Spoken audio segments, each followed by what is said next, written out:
Hey everybody, I was going to record another quick video. This monstrosity of a book you see here is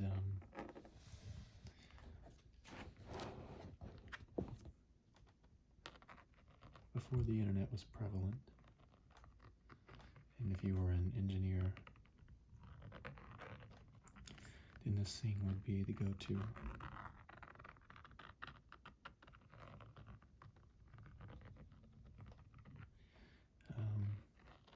They print these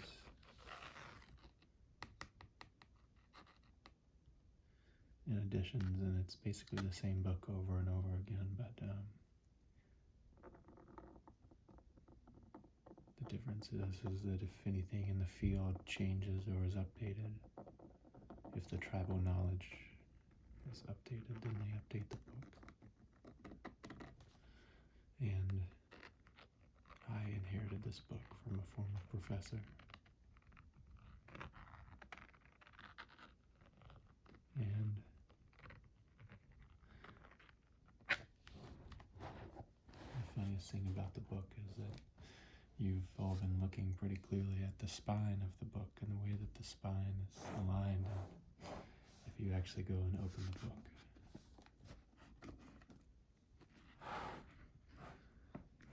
you'll notice that the text is upside down, so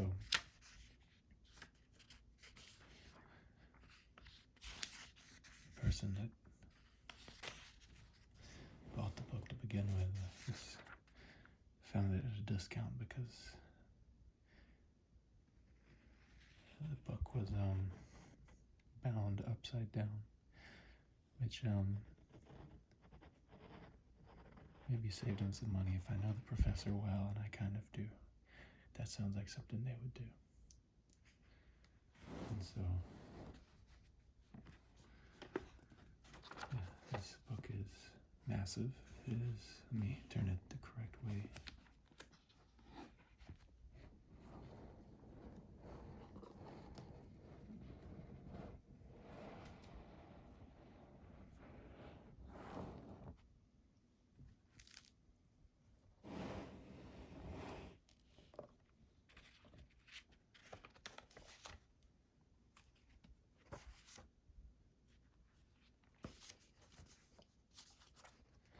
It doesn't really have a page count. It's divided in the chapter and section.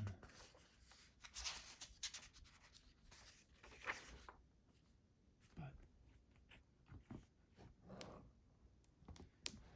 if you happen to be an engineering student, particularly a mechanical engineering student, or anything in line with mechanical engineering, which would involve fluid mechanics and civil engineering and heat transfer and materials and mathematics and things like that, that's where you would find anything you could ever need in this. So I just thought I would read a couple of these things, and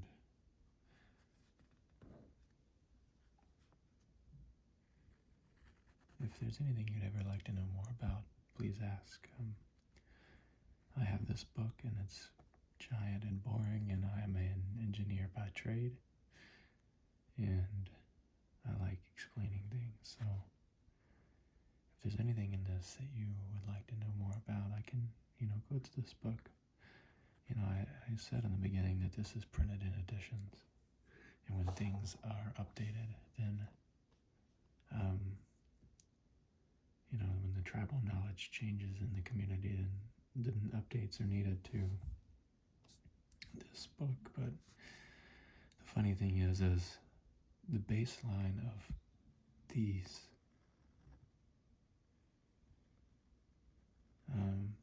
topics, the underlying understanding of these topics hasn't really changed in 100 years, at least in the things that I'm familiar with: mechanics of solids, strength of materials. Now, say that, of course, with the space race age, then smart materials and composites and things along that nature have changed, and now the new thing and understanding is smart materials and composite materials in particular. Now it's additive manufacturing and things like that. So this book will not feature things probably about additive manufacturing, considering it's a newfound thing, but the mathematics to back up all of the early understanding of mechanics of solids and fluids and heat transfer, that hasn't really changed in 100 years. So if you go look in a strength of materials textbook from the 1960s and 70s, it's not really going to be fundamentally different than something you would see today. They would have better images and maybe more, maybe a better design, or maybe a different layout, but ultimately the things haven't changed. But the top level stuff here is mathematical tables and measuring units. I would like to look to that in a second because it makes me think of this book that my professor also used to have, that was a book maybe about this size, and it was every derivative and integral that you could think of already done for you by hand. Because it's funny that now we have outlets like Wolfram Alpha, or even computer programs like MATLAB, or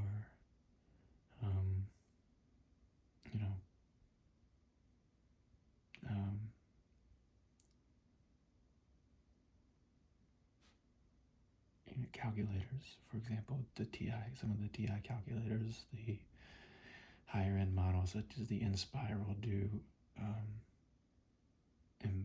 explicit and implicit integration, and they'll do differentiation. They'll do mathematical operations that a long time ago you'd rather just flip to a table in a book and do.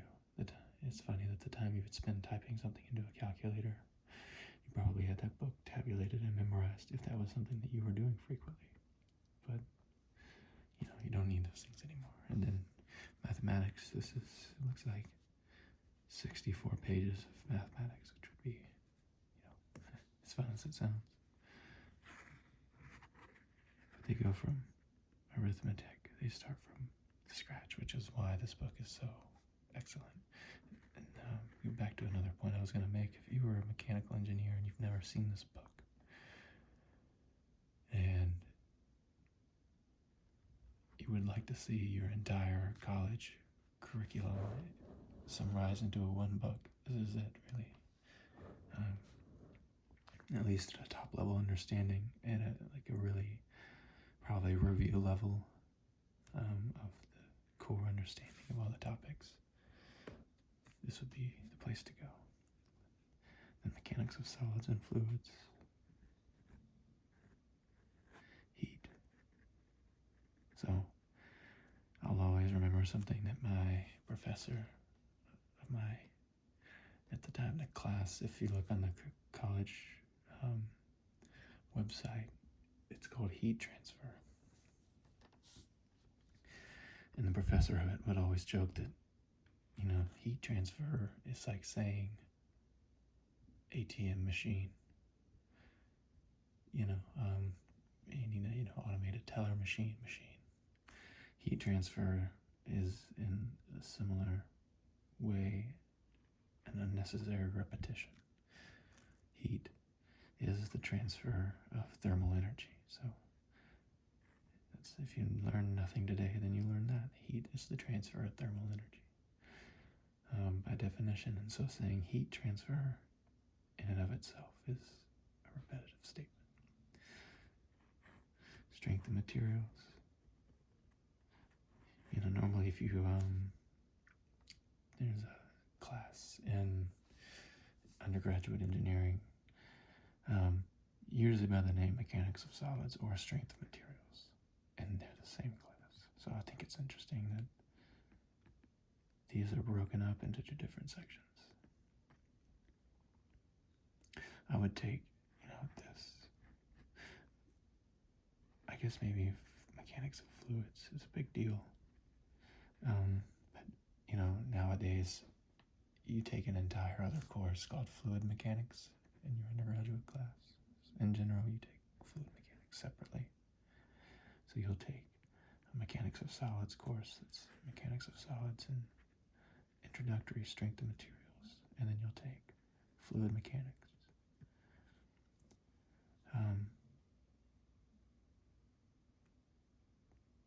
But then you also generally take a vibrations class by itself under the strength of materials here. And I will say, if you're watching this and you are a current mechanical engineering student and you're saying, everything you're saying is outrageous and wrong, then I'm sorry. My experience, I graduated with my bachelor's degree in mid-2010s, earlier than the middle, but then I went on to a master's degree in mechanics of solids. And so anything I would say was across two different universities, in particular this course.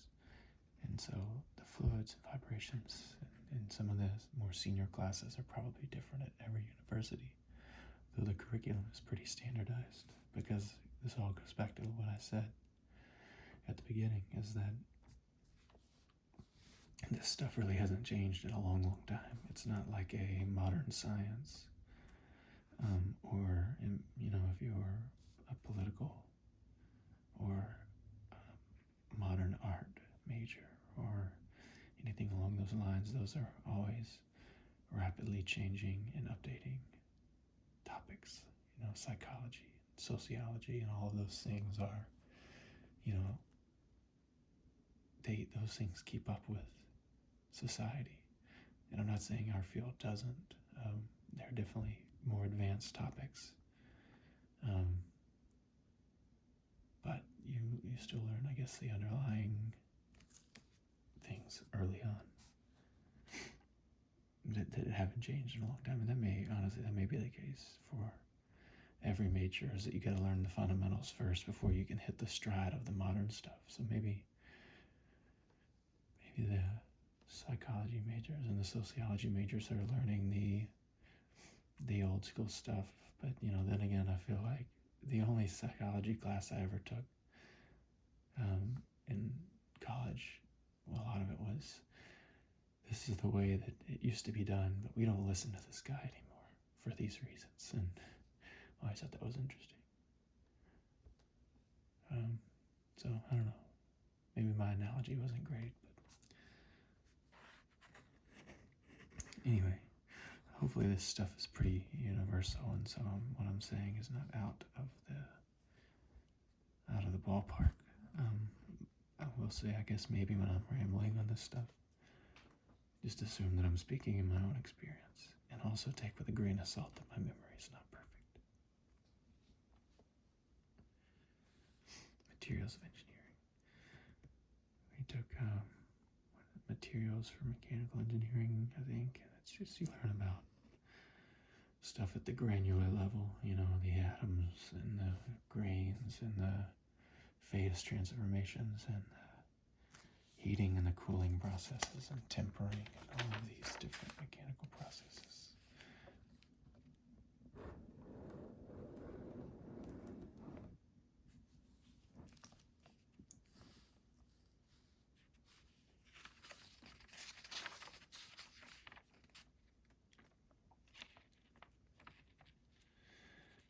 So castings, coatings, corrosion,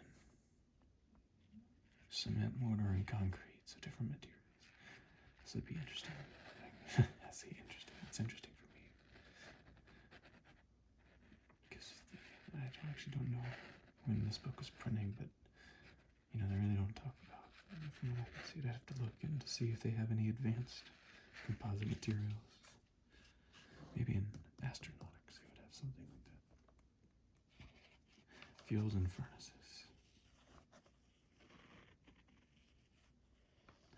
Now this goes a little bit beyond your curriculum at this point. You really, in engineering, unless you're taking high-level electives, you don't really learn about some of these things. This is kind of getting into the point where whenever you go into the industry, you would start to learn about more particular things, because mechanical engineering is a very, very, very broad base of a major. And then the things you can do with that major are seemingly endless. You can build toasters, you can build cars, you can build industrial plants, you know.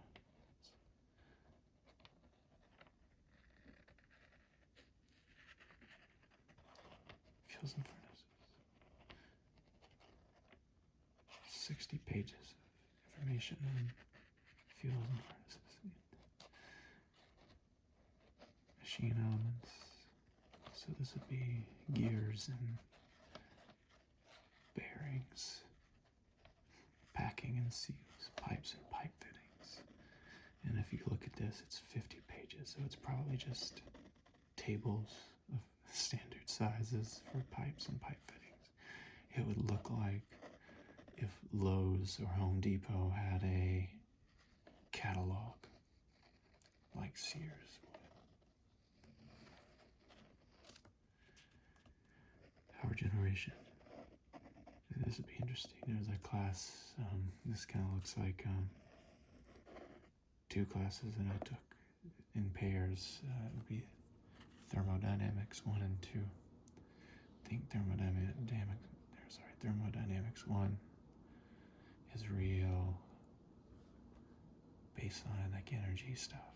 You know, you gotta learn the fundamentals, and then you hit thermo 2 and you're starting these power cycles and things. But then again, maybe this is not at all what I'm looking at. Maybe that probably looks like an heat transfer. Maybe. And then, of course, all the classes overlap in some sense. Materials handling. Methods of moving materials. That's an interesting one. It's 40 pages of telling you how to handle materials. And not everything we do is hazardous, but things are heavy. Things aren't necessarily poisonous. A lot of times, if I were to speculate, conveying in continuous flow. Maybe this has to do with conveyors. Telling you this. Mechanical engineering is funny. It's funny to me how large and insane and broad it is. At one point I was going to go work for a design team that designed conveyor belts. I never actually followed through with that. That just goes to show you what you can do. Now I work in aerospace engineering, but my degree put me in aerospace engineering, but I could have worked on conveyor belt design. So you can do anything with an ME degree, it feels like. Transportation, and this seems like it would be kind of light reading, because automobiles, railway engineering, marine engineering, air resistance of trains, automobiles and ships, aeronautics, jet propulsion, aircraft propellers, astronautics, and then the last one, of course, it's funny, pipeline transmission. Everyone forgets about, your favorite method of transportation, cars, planes, trains, automobiles, and pipelines, right? Building, construction, and equipment. Now you get to something that's more like, there's actually, at the university I went to, there was a side major of mechanical engineering. It was actually a completely different degree from mechanical engineering. It was called BCE, and it was building, construction, and equipment. And it was basically like a hybrid between industrial engineering, civil engineering, and mechanical engineering, which is a really interesting concept because, construction will be around for forever. And so I think it's just a really interesting approach to a college degree. You know,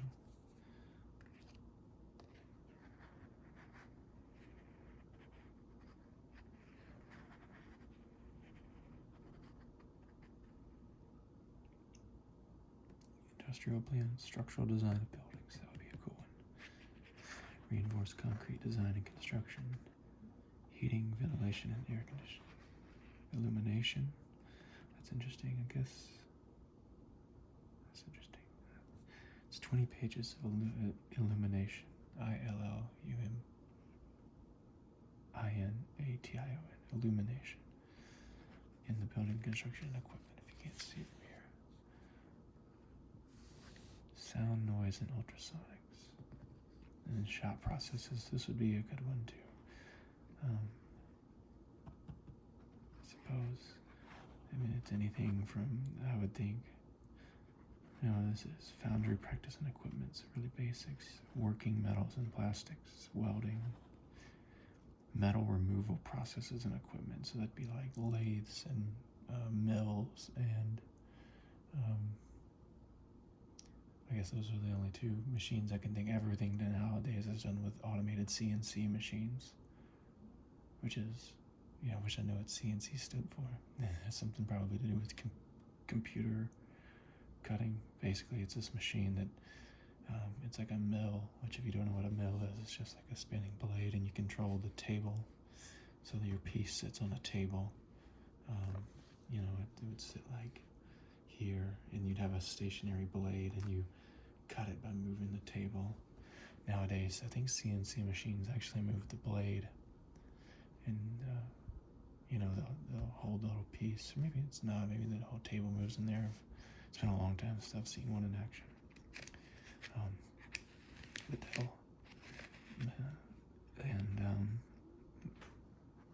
they'll take a block of material, and based on whatever you program the CNC machine to do, it'll do all the cuts for you.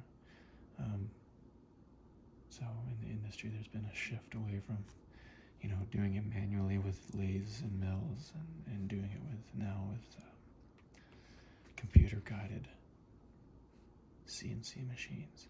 Now, I will say that's, I don't know if the technical term is subtractive manufacturing or negative manufacturing.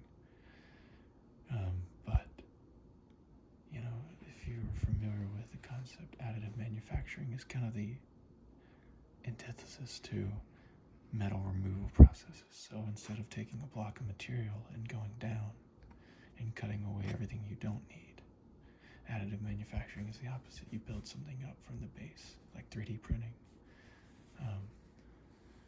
The problem now with 3D printing, in my understanding, is that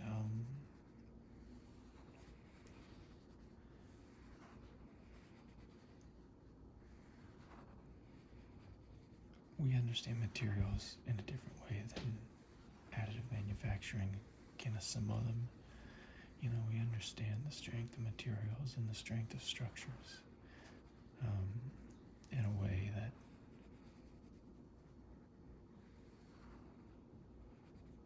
it's traditional.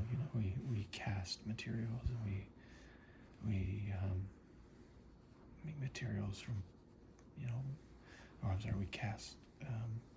Casting is one way of creating like a design that you would like, or if you make a block of material and you have little dye, maybe, I can't think of the word, just a block of material, you would understand the material properties well, because they're just well understood. We've studied them in every shape and form. Up to this point, we have them extremely well understood and classified, and we've run thousands of tests on these materials, and we just understand how they behave because we've just always worked with them in this form. And the difference with additive manufacturing is that the way that you have to turn the material into something that you can print into like a liquid, or however it works, we don't really understand materials that way, because the process to get that into like a liquid form that you can print like you would it almost looks like icing coming out of a squeeze tube. To get material in such a malleable form and then expect it to perform a structural task. We don't know when it yields. We don't know how the molecules work. And there's a lot of work going on now. And some of the research that I saw concurrently was all this material testing that's going on was just on really simple tension specimens and shear specimens that we're so used to.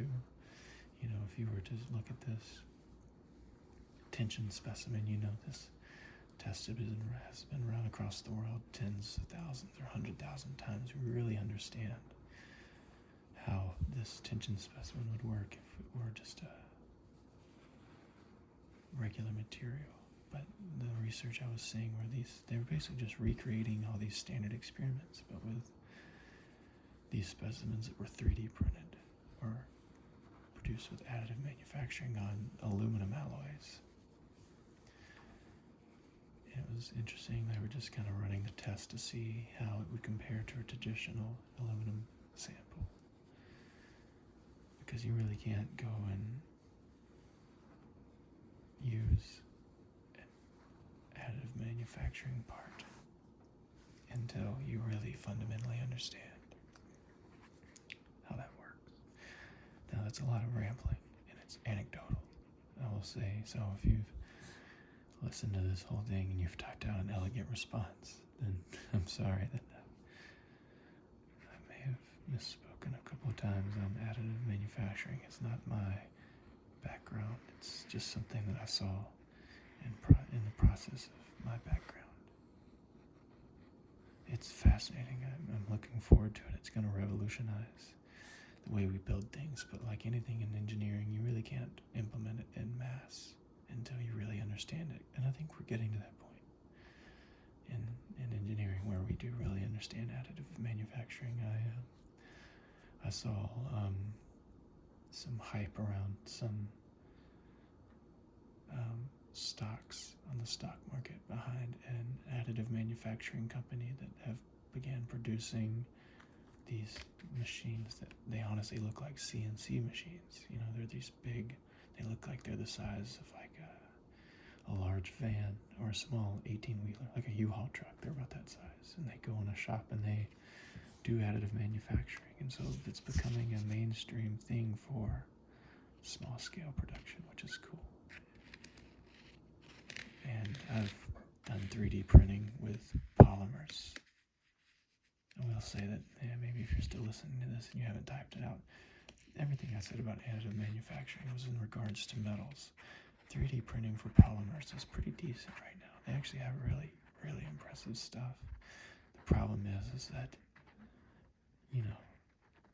polymers and plastics don't have the same strength you need for a lot of structural applications. You can do some cool designs and you can do some cool, non-load bearing structures or light load bearing structures with 3D printing. You see that pretty commonly, which is crazy, But for metals, it's still, I think there's still like a hump to overcome in, it being completely standard. For now, or I guess another thing, if I'm still rambling on this, in the line of work I do, we do a lot of prototyping with 3D printing, which is cool. But it's not the final product. The final product still goes through metal removal processes. So, all that to be said, I think metal and additive manufacturing is still a few years off. But when it hits, man, it's going to be cool. It's kind of like, 10 years ago, they were talking about additive manufacturing with plastics. And now it's pretty darn common. Most big universities have 3D printers for polymers, and they do some really cool stuff, and students have access to them, and you just see some crazy stuff made. So impressive. Okay, keep going with it. Pumps and compressors.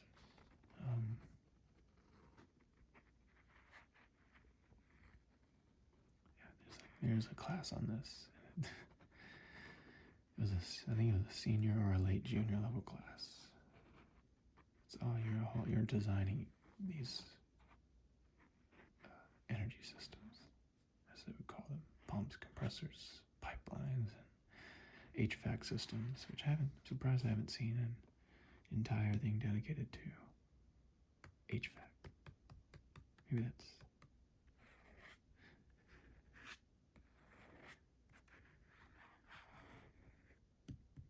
So this is the entire thing. It's You do take electrical engineering classes as a mechanical engineer, but I'm pretty sure you take like Circuits 101.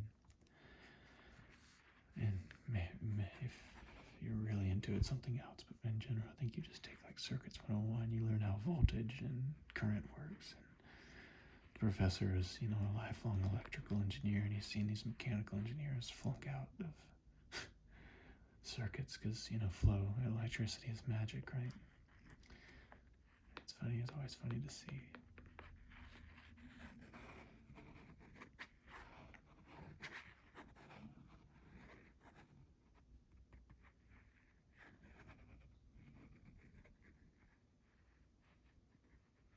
Instruments and controls.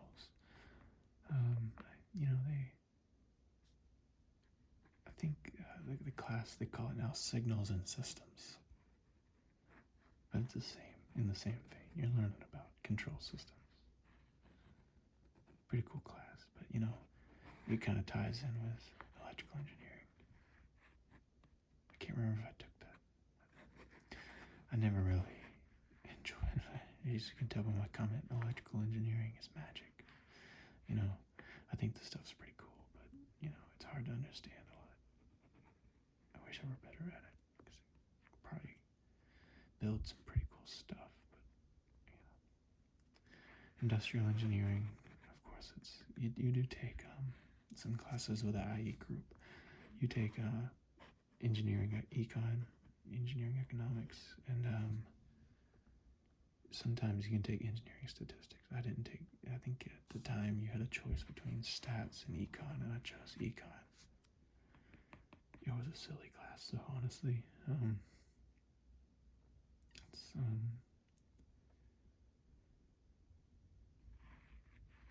I don't think that the topic is silly.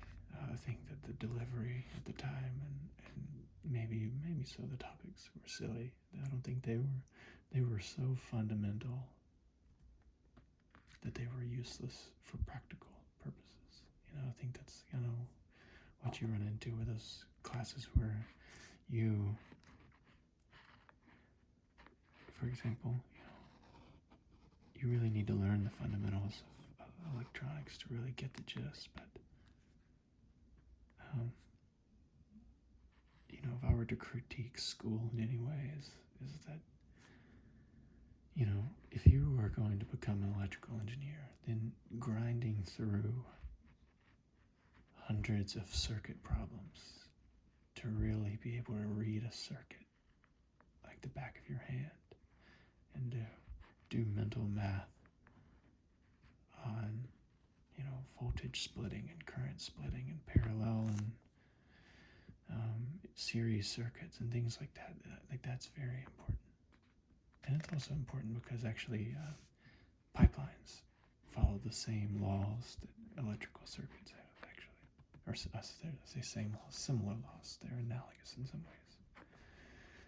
But I spent time in this electrical engineering class, in this industrial engineering class, the econ class, and I was doing these, appreciation formulas and these, interest rate formulas, which I guess is in some vein important, but you're in the electrical class, you were doing circuits and series and parallel and, finding voltage across certain circuits, and you're doing this like really grindy work, and you walk away from the class and you're like, I didn't learn anything. It's like, yeah, of course you didn't learn anything. You memorized 100 different ways to solve a circuit diagram, but you fundamentally you can't really look at something and understand a problem, or maybe even, inherently understand what's going on if you just sit there and grind through hundreds of problems rather than taking those problems and applying them to real world situations. And I think, I see that in my own background. If I'm going to get into a small, aside about the way this works, or the way that the university works, is you'll spend so much time grinding to understand the fundamentals, which I think is important for your field. But until you go into an industry and you start applying these things and understanding why you need to have such a quick understanding of these fundamental problems, and you don't really see the value in grinding through these things. And so I wish that in these industrial engineering and electrical engineering classes that I only saw at a glance, that we would have gotten more big picture understanding of electrical engineering rather than grinding through circuit diagrams, or doing what I felt was silly economics problems. I wish we would have gotten more of a, maybe that's what the words I'm looking for is, I wish we would have gotten a more quantitative or qualitative exposure to these topics than a quantitative exposure to these topics in some sense, or at least, have a, you need as an engineer, you need a quantitative exposure to these topics. But I think that's important, but, I wish that, maybe half the class was quantitative and the other half was like, all right, well, you're done grinding now. Let's kind of understand why in the hell you're supposed to be doing these ridiculous computations anyway. So it's, my 2 cents on it. But the last couple of is environmental control. And I don't know if this is actually like HVAC, like heating, ventilation, air conditioning. Or I think that's what that acronym stands for, heating, ventilation, and air conditioning. I don't know if it's like that, environmental control, or if it's like, eco-friendly-esque things. And then, I think 19, I think this is such an odd, I think it should just say miscellaneous. I don't know what refrigeration has to do with this. So I think that would be, if environmental control has to do with HVAC, then maybe that would be the case. Alright, so we're on page 2, and this is going to be a 800-hour series where I read this entire book to you. I'm joking.